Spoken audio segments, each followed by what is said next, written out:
Hello, welcome back to രുചി express. ഇന്ന് മലബാറിലെ രുചികരമായിട്ടുള്ള ഒരു മധുര പലഹാരവുമായിട്ടാണ് ഞാൻ വന്നിട്ടുള്ളത്. അപ്പോൾ നിങ്ങൾക്ക് കണ്ടപ്പോൾ തന്നെ മനസ്സിലായിട്ടുണ്ടാവും, പഴം നിറച്ചത് അല്ലെങ്കിൽ പഴം നിറവ് എന്നൊക്കെ പറയും. അപ്പോൾ നമുക്കത് എങ്ങനെ ഉണ്ടാക്കാമെന്ന് നോക്കാം.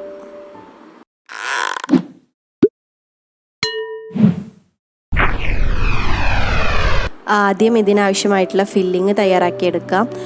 അതിന് വേണ്ടിയിട്ടൊരു പാന് അടുപ്പത്ത് വെച്ചിട്ട് നമുക്ക് ചൂടായതിനു ശേഷം കുറച്ച് ഒരു ടേബിൾ സ്പൂണോളം നെയ്യ് ഒഴിച്ചു കൊടുക്കാം. നെയ്യാണ് ഇവിടെ ഒഴിച്ചിട്ടുള്ളത്. നെയ്യാകുമ്പോൾ ഒന്നുകൂടെ ടേസ്റ്റാണ്, അല്ലെങ്കിൽ നമുക്ക് വെളിച്ചെണ്ണ എടുക്കാം. ഇനി നെയ്യ് ചൂടായതിനു ശേഷം നമുക്ക് കുറച്ച് അണ്ടിപ്പരിപ്പ് ഇതിലിട്ട് കൊടുത്തിട്ട് ഒന്ന് ഇളക്കി കൊടുക്കാം. അണ്ടിപ്പരിപ്പ് ഞാൻ ചെറുതായിട്ടൊന്ന് മുറിച്ചിട്ടുണ്ട്. അപ്പോൾ നമുക്ക് ഫില്ല് ചെയ്യുമ്പോൾ വളരെ എളുപ്പത്തിൽ തന്നെ ഫില്ല് ചെയ്തെടുക്കാൻ പറ്റും. അതുപോലെ തന്നെ മുന്തിരിയും ഞാനൊന്ന് ചെറുതായി കട്ട് ചെയ്തിട്ട് അതും ആഡ് ചെയ്ത് കൊടുക്കുന്നുണ്ട്. അത് രണ്ടും ആയതിനു ശേഷം നമുക്ക് കുറച്ചൊരു 3-4 ഏലക്കായ ചതച്ചതും കൂടെ ഇട്ട് കൊടുക്കാം.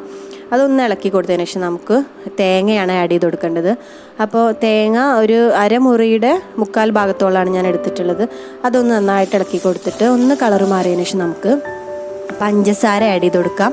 അപ്പോൾ പഞ്ചസാര ഒരു 2 ടേബിൾ സ്പൂൺ ഞാനിവിടെ എടുത്തിട്ടുണ്ട്. അവിടെ പഴത്തിൻ്റെ മധുരത്തിനനുസരിച്ച് നമുക്ക് മധുരത്തിൻ്റെ അളവ് കൂട്ടുകയും കുറയ്ക്കുകയും ചെയ്യാം. അപ്പോൾ നന്നായിട്ടൊന്ന് പഞ്ചസാര മെൽറ്റ് ആവുന്നത് വരെ ഇളക്കി കൊടുക്കുക. ഇനി മധുരം ഒന്ന് ബാലൻസ് ചെയ്യാൻ വേണ്ടിയിട്ട് ഒരു നുള്ളുപ്പും കൂടെ ചേർത്തിട്ട് നന്നായിട്ടൊന്ന് മിക്സ് ചെയ്യാം. പിന്നെ ഇനി ഞാൻ ഇതിലോട്ട് എടുക്കുന്നത് 2 കോഴിമുട്ടയാണ്. അപ്പോൾ കോഴിമുട്ട ചേർത്തി കൊടുക്കുമ്പോൾ നമ്മൾ ഫ്ലെയിം ഒന്ന് ലോ ഫ്ലെയിമിലിടാൻ മറക്കരുത്. കാരണം എന്താണെന്ന് വെച്ചിട്ടുണ്ടെങ്കിൽ നമ്മുടെ ഈ ഫില്ലിങ് അടിപിടിക്കാനും കരിഞ്ഞു പോകാനൊക്കെ സാധ്യത കൂടുതലാണ്. അപ്പോൾ ഒരു 3-4 ടൈപ്പിൽ തന്നെ ഉണ്ട് നമ്മുടെ ഫില്ലിങ്. ഇപ്പോൾ പഞ്ചസാരയും തേങ്ങയും വെച്ചിട്ടുള്ളതും അതുപോലെ തന്നെ തേങ്ങയും അവിലൊക്കെ വെച്ചിട്ടുള്ളതുണ്ട്. അപ്പോൾ ഈ മുട്ട വെച്ചിട്ട് ചെയ്യാത്തവരൊന്ന് ട്രൈ ചെയ്ത് നോക്കൂ, നല്ല ടേസ്റ്റാണ്. അപ്പോൾ നമ്മളിങ്ങനെ നന്നായിട്ട് ഇളക്കി കൊടുത്തിട്ട് കട്ടയൊക്കെ ഒന്ന് ഉടച്ചിട്ട് നന്നായിട്ട് അടി പിടിക്കാതെ തന്നെ മിക്സ് ചെയ്തെടുക്കണം. ഏകദേശം ഈ ഒരു പരുവത്തിലാണ് ആക്കിയെടുക്കേണ്ടത്. അപ്പോൾ നമ്മുടെ ഫില്ലിങ്ങൊക്കെ റെഡി ആയിട്ടുണ്ട്. ഇനി ഇതിലോട്ട് ആവശ്യമുള്ളത് മൈദമാവാണ്. അപ്പം ഞാനൊരു 2 ടേബിൾ സ്പൂണ് മൈദപ്പൊടിയും ഒരു നുള്ളു ഉപ്പും അതുപോലെ തന്നെ കുറച്ച് വെള്ളം കൂടെ എടുത്തിട്ട് ഇതുപോലെ ഒരു തിക്ക് കൺസിസ്റ്റൻസിയിൽ നമ്മൾ എന്ത് ചെയ്യുക, മാവ് റെഡിയാക്കി എടുക്കുക. ഇതാ കണ്ടില്ലേ, ഈ ഏകദേശം ഈ ഒരു പരുവത്തിലാണ് വേണ്ടത്. ഇനി നമുക്ക് വേണ്ടത് പഴം. ഞാനിവിടെ ഒരു 3 നേന്ത്രപ്പഴം എടുത്തിട്ടുണ്ട്. പഴം ഞാൻ വേവിച്ചിട്ടാണ് എടുത്തിട്ടുള്ളത്. അപ്പോൾ വേവിക്കാതെയാണ് മിക്കവാറും എല്ലാവരും ഫില്ല് ചെയ്യാറുള്ളത്. അപ്പോൾ വേവിച്ചിട്ടാകുമ്പോൾ നല്ല ടേസ്റ്റാണ്. അപ്പോൾ ഞാൻ പറഞ്ഞ പോലെ ഇത് ട്രൈ ചെയ്യാത്തവർ ഇതും കൂടെ ഒന്ന് ട്രൈ ചെയ്ത് നോക്കൂ.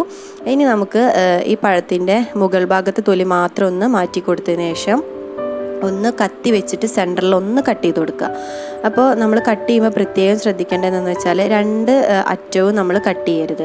അത് കട്ട് ചെയ്യാതെ നമ്മളൊന്ന് കത്തി വെച്ച് വരച്ച് കൊടുത്തതിന് ശേഷം നമ്മുടെ വിരൽ വെച്ചിട്ടൊന്ന് ആ ഗ്യാപ്പ് ഒന്ന് തുറന്നു കൊടുക്കുക. എന്നിട്ട് നമ്മൾ എന്ത് ചെയ്യുക, അതിലോട്ട് ഫില്ല് ചെയ്യാണ് വേണ്ടത്.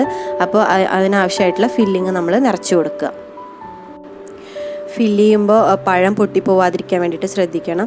പിന്നെ ഇതുപോലെ ഫില്ല് ചെയ്തതിന് ശേഷം നന്നായിട്ടൊന്ന് പ്രസ് ചെയ്ത് കൊടുക്കുക. അപ്പോൾ നമുക്ക് സ്പൂൺ വെച്ച് ചെയ്യുന്നതിനേക്കാളും നല്ലത് കൈ വെച്ചിട്ട് തന്നെ നന്നായിട്ടൊന്ന് അമർത്തി കൊടുക്കുക. ഇനി നമുക്കിതിൻ്റെ തൊലി മാറ്റി വയ്ക്കാം.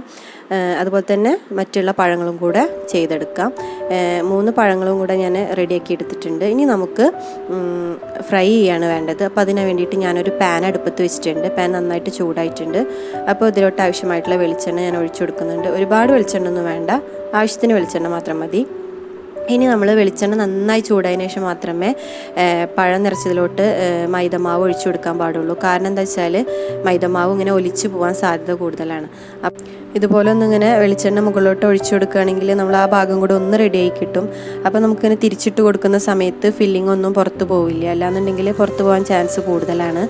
അപ്പോൾ കണ്ടില്ലേ, അതെ ഒരു ഭാഗം റെഡി ആയിട്ടുണ്ട്, നല്ല അടിപൊളിയായിട്ട് കിട്ടിയിട്ടുണ്ട്. അപ്പോൾ ഈ മൈദമാവുള്ള ഭാഗമാണ് ഒന്ന് വെന്ത് കിട്ടാൻ ടൈം എടുക്കുക. അപ്പോൾ ആ ഭാഗം ഒന്ന് കുറച്ച് സമയം കൂടുതലെടുത്തിട്ട് വേവിച്ചെടുക്കുക. അപ്പോൾ നമ്മുടെ അടിപൊളി പഴം നിറച്ചത് റെഡി ആയിട്ടുണ്ട്. നമുക്കതൊരു സേവിങ് പ്ലേറ്റിലേക്ക് മാറ്റാം. അതുപോലെ തന്നെ മറ്റുള്ളതും കൂടെ ഞാൻ റെഡിയാക്കി എടുക്കട്ടെ. കണ്ടില്ലേ, അപ്പോൾ റെഡിയാക്കി എടുത്തിട്ടുണ്ട്. ഇനി നമുക്ക് കട്ട് ചെയ്ത് കഴിക്കാം. അപ്പോൾ നിങ്ങൾക്ക് ഈ വീഡിയോസൊക്കെ ഇഷ്ടമായെന്ന് കരുതുന്നു. ഇഷ്ടമായെങ്കിൽ നിങ്ങൾ ഇതുപോലെ ഒന്ന് ട്രൈ ചെയ്യൂ. കൂടാതെ നിങ്ങൾ ആദ്യമായിട്ടാണ് ഞങ്ങളുടെ വീഡിയോസൊക്കെ കാണുന്നതെങ്കിൽ ഞങ്ങളുടെ ചാനൽ ഒന്ന് സബ്സ്ക്രൈബ് ചെയ്യണേ. അതുപോലെ തന്നെ ആ കാണുന്ന ചെറിയ ബെൽ ബട്ടണിൽ ഒന്ന് ക്ലിക്ക് ചെയ്യൂ. പിന്നെ നിങ്ങളുടെ ലൈക്കും കമൻസും ഞങ്ങൾ പ്രതീക്ഷിക്കുന്നുണ്ട്. മാത്രമല്ല നിങ്ങളുടെ ഫ്രണ്ട്സിനും അതുപോലെ തന്നെ ഫാമിലി മെമ്പേഴ്സിനൊക്കെ നിങ്ങൾ ഞങ്ങളുടെ വീഡിയോസൊക്കെ ഒന്ന് ഷെയർ ചെയ്യൂ. താങ്ക് യു ഫോർ വാച്ചിങ് രുചി എക്സ്പ്രസ്.